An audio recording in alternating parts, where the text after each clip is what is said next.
Most Charlestonians have heard of Charleston County RMC Charlie Lybrand, but have you heard of Patrick Bell? He's a 20-year commercial real estate broker who wants to challenge Lybrand in November. I had a chance to talk exclusively with him for a special edition of Quintessential Sets. Well, Patrick, let me start off with some developing news. The Post-Inquiry reported that Charleston area home sales surpassed 10,000 this year. And I'm wondering, when you read that particular article, what was going to your mind? Well, Charleston is the fastest growing county in the state, Yeah. and it surpassing 10,000 is not an unusual thing. It surpassing it that quickly in the year is certainly a good thing, and I expect to see many years of it being well beyond 10,000. Yeah. Very happy about it, not surprised about it at all. Yeah. And let's move to the controversial issue right now in your race, and that is the overage fund, which is run now by the Charleston County RMC and the RMC director, Charlie Lybrand. A lot of people call it a slush fund. A lot of people feel like he has basically mishandled the situation. And I know on last night you sent me a message on Facebook basically saying that a lady, Sharon, by the name of Sharon, actually complained about the interview because she felt like Charlie used that particular tragedy in the office to basically promote his election. As we sit here right now, what's your version of that? Well, Shelby is her name. Pardon. And that's a question I would rather you ask her directly. Okay. That was a situation I had nothing to do with. Okay. It's apparent from that that Facebook post that what Charlie said to you in his interview last week was not entirely correct. Okay. But that's as much as I'm going to say about that. And let's talk about that because Charlie responded to the controversy over the overage fund. He basically said, quote, "It was per meanness. It was per politics. This thing," meaning the overage fund, "has been around for 36 years. Two of my previous RMCs have used it. They're both Democrats. It didn't come up 6 years ago. It didn't come up 6 weeks ago. It came up here in the last week or two. And its sole purpose was to embarrass me." So tell me, when you hear what Charlie says, what do you tell yourself? Well,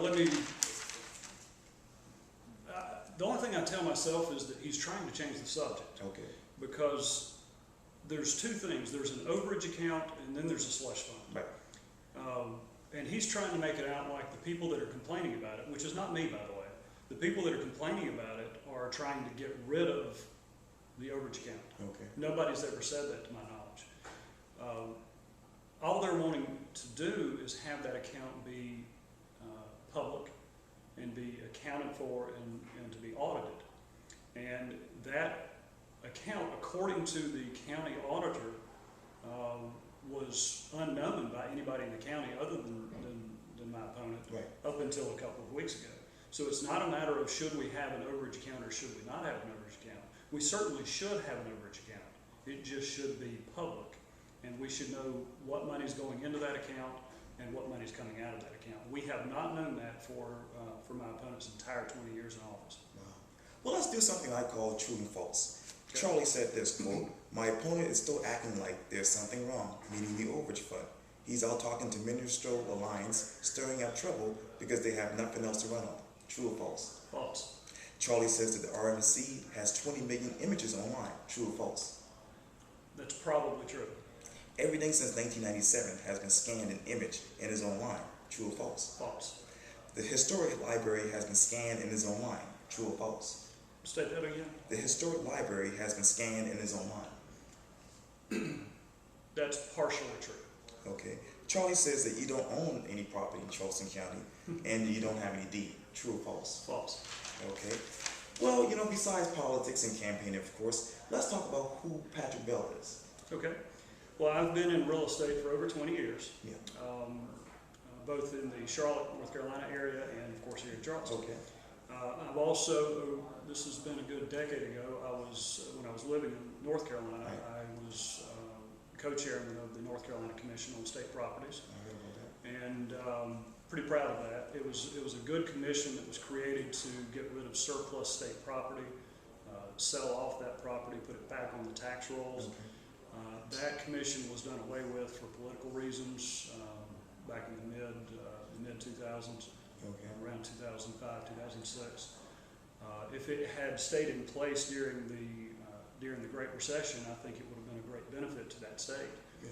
And opinion, it should be something that's in place in every state. Yeah.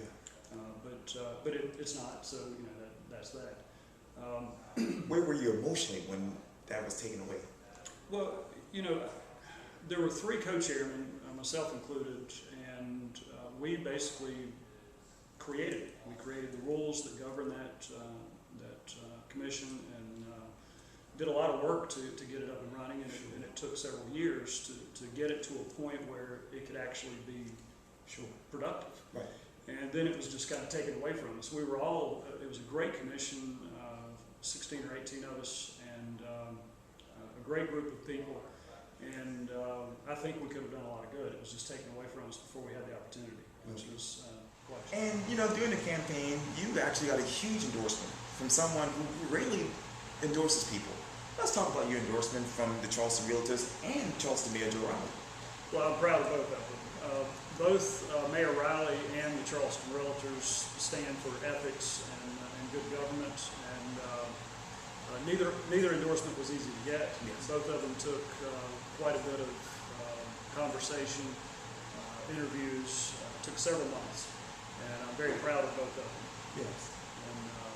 And that's about all I have to say about them. I'm very proud.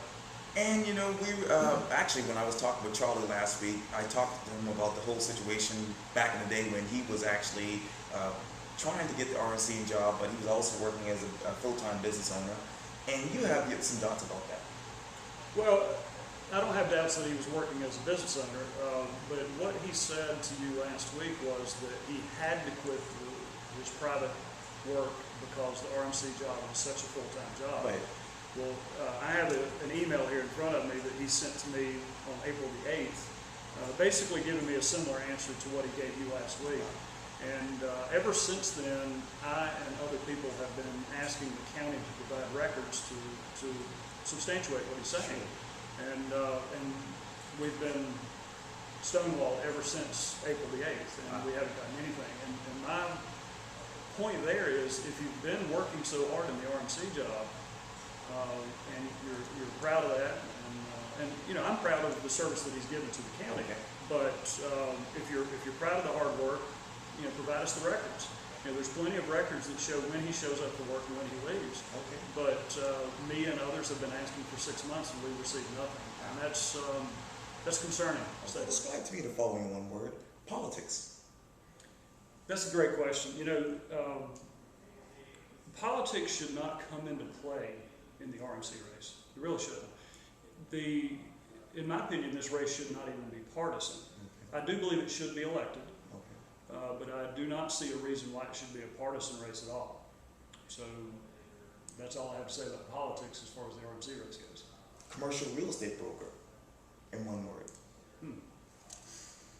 Challenging. Yes. Yes. RMC, one word.